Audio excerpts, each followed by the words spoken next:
Next, I'd like to welcome to the stage, we just heard him speak from the audience, James from Bubbleye, and also Anita. Anita are going to be coming up here and doing our first tech chat. Tech chat. Tech chat, First yes. time. All right, so you've heard me talk. Have a seat. Thank you. So James from Bubbleye, why don't you tell us what Bubbleye is about? Sure. Just really simply, we do recommendations for ad networks based on big data and machine learning. Yeah. So you've, for how long? Closer? Just talk to one another. Yeah. So how long have you, how long have you actually have this startup? We've had it, well, the technology was originally a B2C technology, and we just recently in the past year changed it to B2B. Okay. And we started fully focusing on doing B2B about 4 months ago. 4 months ago. Yeah. And you were starting it in Beijing, I believe? Yeah, actually myself and my partner, we met in Beijing, and at that time I was working in the game industry with Cheetah Mobile, and I was doing game publishing. Right. And we would talk about this, about once every couple weeks we'd get together and have a big chat about it, and how we could use this technology to change advertising. Yeah, so what brought you to China? I mean to Taiwan. Oh, to Taiwan. So we met with William Baobin, who invited us to take part in MOX, which was an accelerator that took place from January 3rd through March 3rd. Yeah, so MOX Accelerator was actually, I think, the first international accelerator that has run its program in Taiwan and happened to be in TSS, working with a local partner, Gmobi. Gmobi's founder is actually here. So can you share with us your experience with, MOX program in Taiwan, and how has it been, especially for your product and technology? For us, coming to Taiwan was a big game changer, especially with Gmobi, which was our first official partner, and it showed us our own flaws as well as how we can make a difference in the. It let us realize the dreams that we had, so it was a really, really big opportunity. And it actually was such a big opportunity that we decided that this is a good place to have our headquarters. And we decided to leave Beijing and move to Taipei. They're moving to Taipei! Yay! Rock!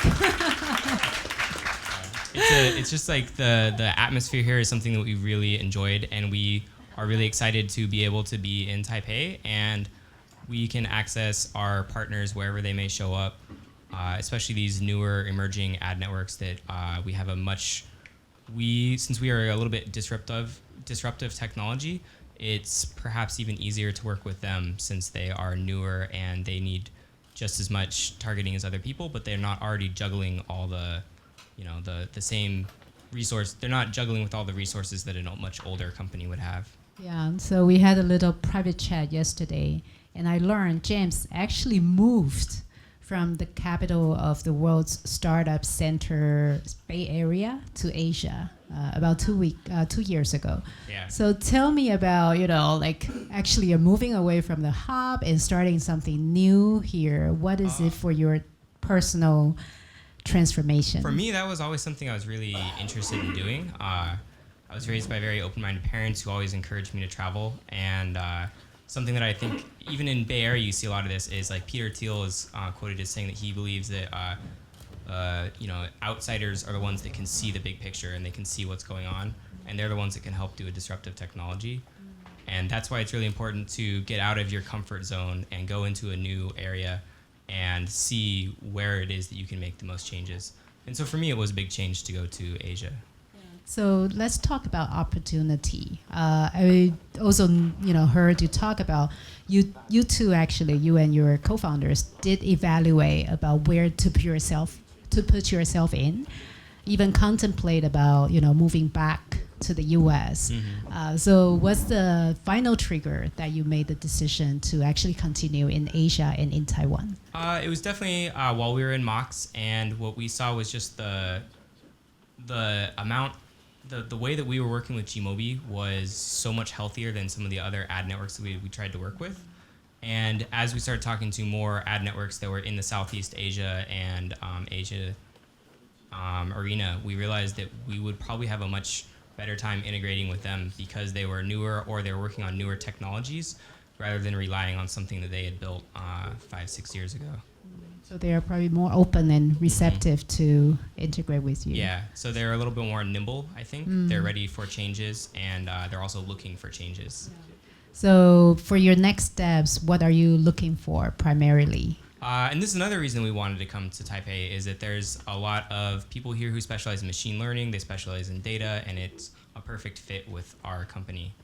So the base of talent here is really high. Yeah. So are you expanding team in Taiwan already? Yeah, we have an intern, we have a full-time, and we're hiring 2 or 3 more within the next couple weeks. Yes. Love to see the talent.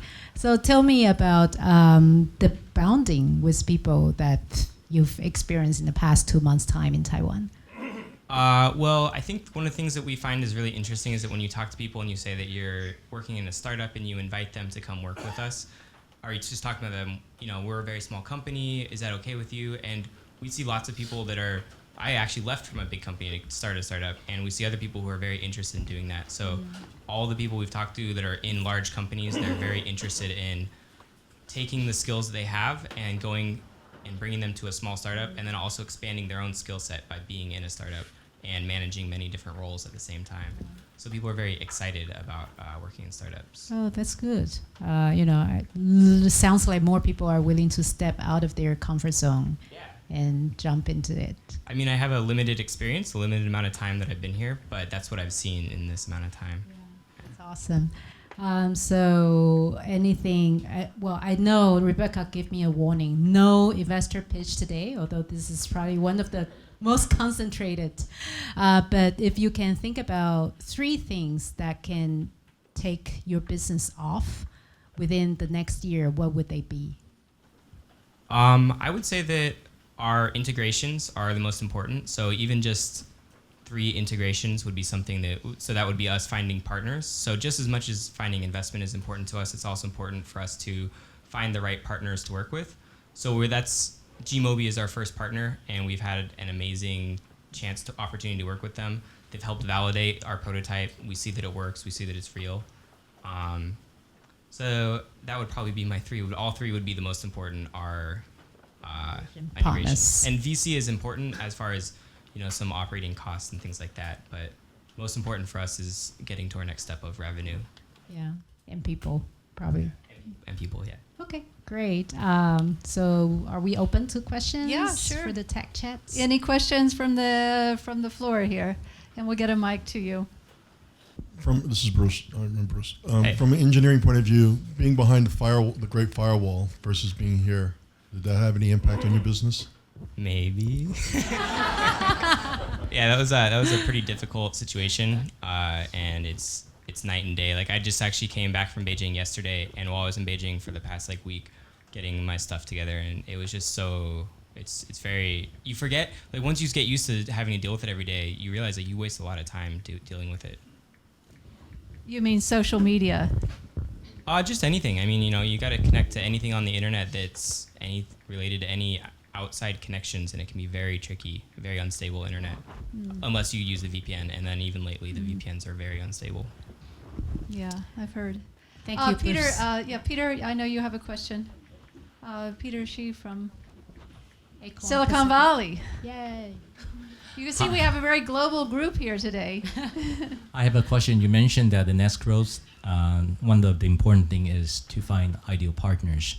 I understand as a startup, you definitely lack resources, but can you define an ideal profile of your partner for the next one? Thank you. Ad networks. So we're looking for more people that can partner with us that we can optimize their ads. Global or regional? Global. Yeah. Thank you. One more question, please. And particularly mobile, is that right? Or Yeah, mobile? particularly mobile, though we are very quickly wanting to expand into brands and things like that. Okay. Okay, thank you There's, very much. Okay, one more. All Just right. one more. How long would take to integrate with you guys based on your experience with an ad work that's already been out there for many years? So we have one that we're currently from Tel Aviv that we're working with now, and it probably looks like it's like a 2-month process until we're live with them. Can you say the name? No, I can't. Okay, right, thank let's you. give them a round of applause. Anita and James, thank